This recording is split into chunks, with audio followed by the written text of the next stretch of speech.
गोजोननाय मोनदों फ्राय माने गुबुन गुबुन दल संगठननिफ्राय बाव माने दिनैहाय भारतीय जनता पार्टीयाव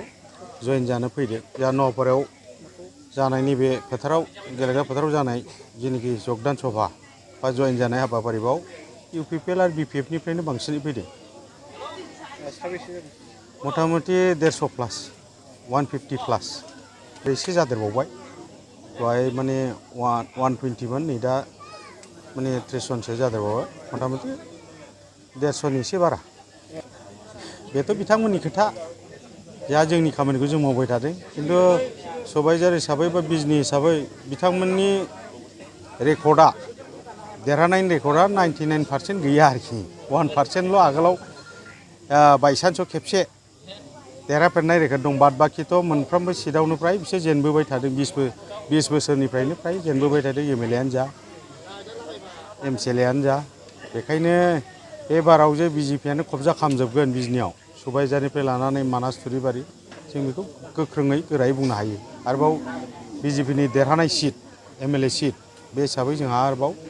कार्जकर्तानिबो अभाब गैया बा मावथिफोरनि अभाब गैया दा गोख्रों मावथिफोर दं। बेखायनो जोङो आरो जेनाखि डेम'ग्राफिक माबाखौ नायोब्लाबो बेयाव ओरैनो देरहानायनि अंकखौ नुहुरखायो आरोखि सिगाङाव जों जेरैहाय दानिल' नङा जों 20-25 बोसोर जों बाव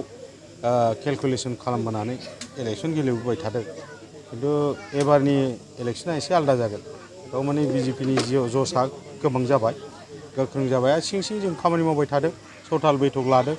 जोङो जोंनि बुथफोरखौ मेरामति खालामदों जेराव एसे एनै दुरबलफोर दंबा बेखौ थिग खालामदों खिन्थु दा फ्राय गोख्रों जाफिनजोब्बाय दा आगोलाव एसे एनै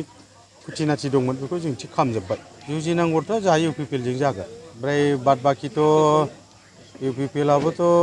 गुलुं गुजुं मोजां मोनसे परिबेसाव गैया बिसोरनि दलनि गेजेरावबो जोंनि मिथिनायाव आरो बिपिएफ हिसाबैबो मोजां मोनसे परिबेसाव गैया बिराद गुलुं गुजुङाव दं आरो गोबां माने भटआ गावस्रागोन बर' भट गावस्रागोन मुस्लिम भट गावस्रागोन खिन्थु जोंनि भटआ गावलाबायनाय नङा आरोखि जोंनि जेनाखि भट जोङो मोनफ्रोमबो जाथि जनगोष्ठीनि हारि माहारिनि भटखौ मोननो हागोन आरोखि खारन जोङो माने बेयाव गोख्रोंसै फ्राय माने 70टा बुथ दं 70टा बुथआवबो जोङो गोख्रोङै बाहागो लागोन।